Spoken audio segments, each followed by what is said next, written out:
It was a crisp fall evening in Philadelphia, and the city was buzzing with excitement over the upcoming mayoral election.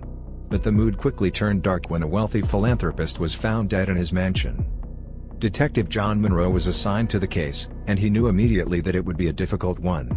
The victim, Samuel Harrington, was well respected in the community and had no known enemies.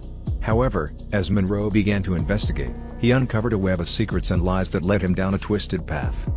The first suspect was Harrington's wife, Eleanor, who had a rocky relationship with her husband and stood to inherit a large portion of his fortune. But when Monroe questioned her, she provided a solid alibi and had no motive for murder.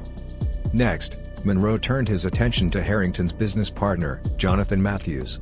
Matthews had a history of financial trouble and could have benefited from Harrington's death.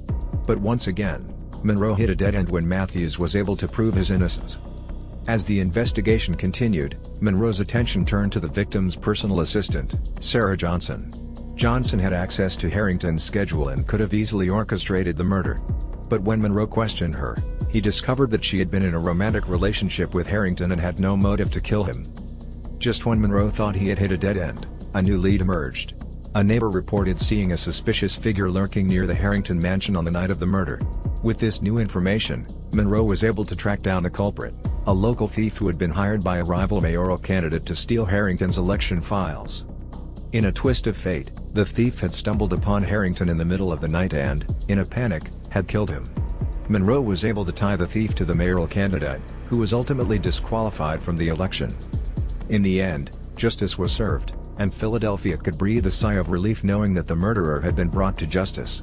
But the case would always be remembered as one of the city's most perplexing murder mysteries. It was a dark and stormy night in Philadelphia, and Detective Maria Sanchez was called to investigate a gruesome murder in the city's historic district. The victim was a wealthy businessman, found brutally mutilated in his mansion. As Sanchez began to investigate, she discovered that the victim, Paul Robertson, had a checkered past. He was known for his involvement in organized crime and had made many enemies over the years. The first suspect was a rival gang leader, who had been seen arguing with Robertson just days before his murder. However, Sanchez was unable to find any concrete evidence linking him to the crime. Next, Sanchez turned her attention to Robertson's business partners. They stood to benefit from his death and had the means to carry out the brutal murder. But again, she hit a dead end when their alibis checked out. As the investigation continued, Sanchez received a tip that led her to a seedy underground club on the outskirts of the city. It was there that she discovered a group of Robertson's former associates, who had a vendetta against him for betraying their trust. Sanchez knew that she was getting closer to the truth, but what she discovered next would shock even the most seasoned detective. The group had not only killed Robertson, but they had also mutilated his body in the most gruesome way imaginable. Sanchez was horrified by the scene, but she knew that justice needed to be served. She was able to track down the group's leader, who confessed to the murder and the mutilation.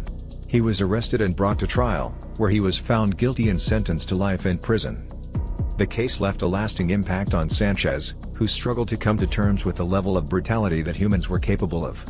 But in the end, justice was served, and the citizens of Philadelphia could rest easier knowing that the murderer was behind bars.